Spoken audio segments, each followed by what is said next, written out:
ஜட்ஜி கேட்டாராம், மிஸ்டர் ராதா, நீங்கள் எம்ஜிஆரையும் சுட்டிங்க, உங்களையும் சுட்டுக்கிட்டீங்க. ஆக்சுவலாக அது அஃபென்ஸ், ஏன்னா துப்பாக்கிக்கு லைசன்ஸ் இல்லை. இன்னும் தாத்தா ஜட்ஜில் அத்தனை பேர் பற்றி அவ்வளோ வக்கீலுங்க ஜட்ஜியெல்லாம் இருக்காங்க. ஜட்ஜையா, ராமச்சந்திரனையும் சுட்டேன், நானும் சுட்டுக்கிட்டேன், 2 பேருமே சாவலை. இந்த துப்பாக்கிக்கு எது இருக்குது லைசன்ஸு? அதோட நிறுத்தினா பரவாயில்ல. எங்கேருந்து அவர் ஐக்யூன்னு சொன்ன பார்த்தீங்களா, எங்கே போய் அடிக்குது பாருங்க ஐக்யூ.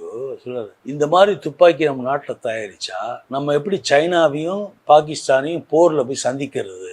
நியாயப்படுத்துறாரு தன்னுடைய விஷயத்தை. அதெல்லாம் எக்ஸ்ட்ராடினரி ஐக்யூ தான் அவங்க ஆன் ஸ்பாட் டெலிவரி. அந்த நேரத்தில் வரதான் பேசிட்டே இருப்பார். அவ்வளோதான். படிக்க தெரியாதவன் கண்டுபிடிச்ச ஆனா அவனை படிச்சுதான் நீங்கள் டாக்டரா இன்ஜினியர் ஆகிறீங்க. அப்போ யார் பெரிய ஆள்? படித்தவனோட படிக்காதவன் தான்டா பெரிய ஆள். அதையும் சொல்றாரு. அவர் எங்கே ஆரம்பித்து எங்கே முடிக்கிறார்? வெளியே படம் நடித்தாருமா, நாடகம் நடித்தார், கூட்டம் வந்துச்சு. அதே பியூ சின்னப்பா, பாகவதர் அண்ணன், என்எஸ்கே அண்ணன், இவங்க ஜெயிலுக்கு போனாங்க. லட்சுமிகாந்தன் கொலை வழக்கு. வெளியே வந்தோன்னு மாசே போயிடுச்சு அவங்களுக்கு. அவங்க படம் ஓடலை, அவங்க நாடகத்துக்கு கூட்டம் வரல. ஆனால் அதுலேயும் பிரேக் பண்ணதே மாறாங்க. அவர் செத்து மறுநாள் ஊருக்குள்ள எடுத்துகிட்டு போகிறோம். அன்றைக்கி ரத்தக்கண்ணி நாடகம் நடத்த வேண்டியது தேவராளில். அதுதான் திருச்சி போயிருக்காரு. So he was physically fit to ரத்த கண்ணீர். ரொம்ப கஷ்டமான விஷயம் அது. அந்த அளவுக்கு உடம்பு ஃபிட்டாக இருந்திருக்கு. அப்போ சாகுறாருன்னா பேர்பட்ட விஷயம் அது.